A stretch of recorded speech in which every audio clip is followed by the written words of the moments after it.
اس کی باریک سی آواز ابھری جو اس کی شخصیت سے ہم آہنگ لگتی تھی۔ کون ہو تم؟ میں نے سنبھل کر کہا اور اس کی مسکراہٹ گہری ہو گئی۔ جو کوئی بھی ہیں تیرے کام کے، اس نے مخصوص آواز میں جواب دیا۔ سادھو ہو؟ میں نے اس کے حلیے کو دیکھتے ہوئے پوچھا۔ تجھے کیا لگ رہے ہیں؟ اس نے پوچھا اور میرے ذہن میں بجلی سی چمک گئی۔ ہو سکتا ہے یہ سادھو میرے کام آ جائے۔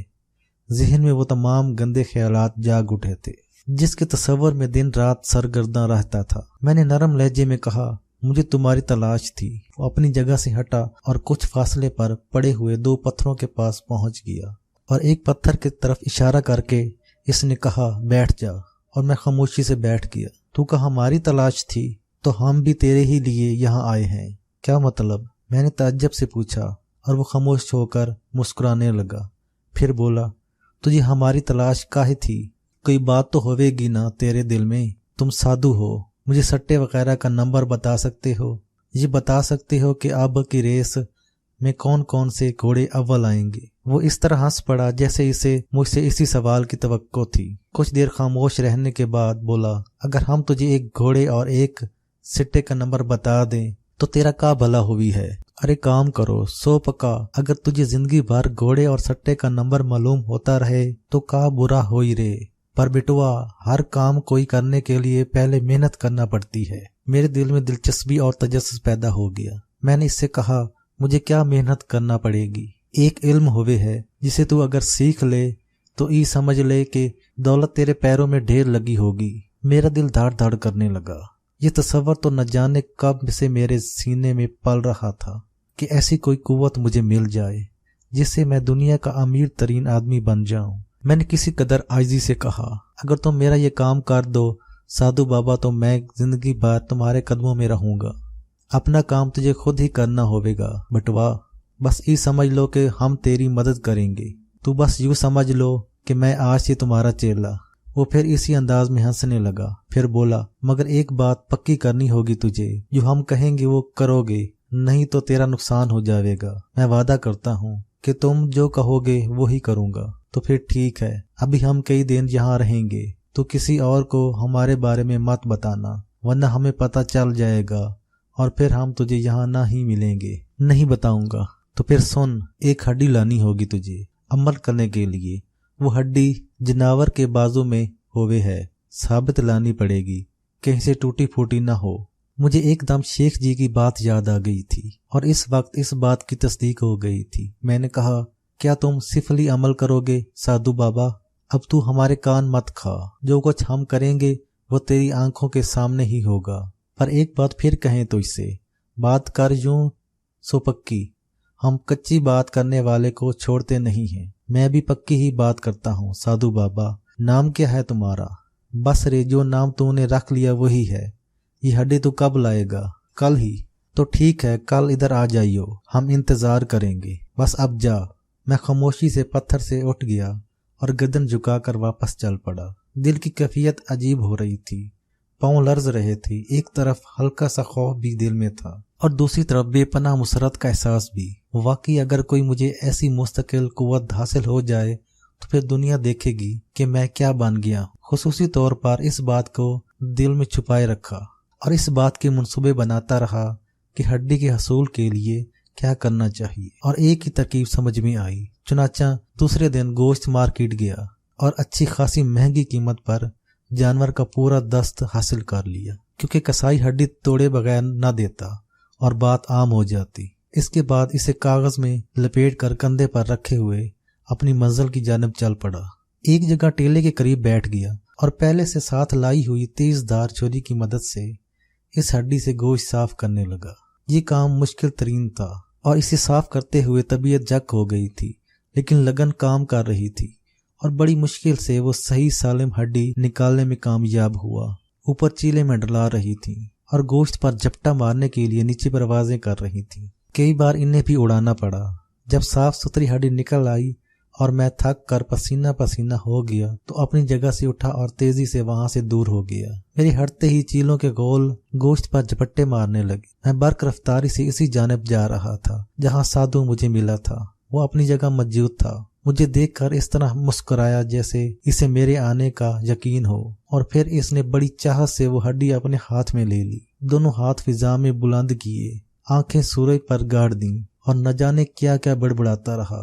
دیر تک اسی عمل میں مصروف رہا، اور اس کے بعد اس نے وہ ہڈی ایک پتھر پر رکھ دی اور مجھ سے بولا، اب تو کل شام ڈھلے ہمارے پاس آنا، پرسوں جمعرات ہے نا؟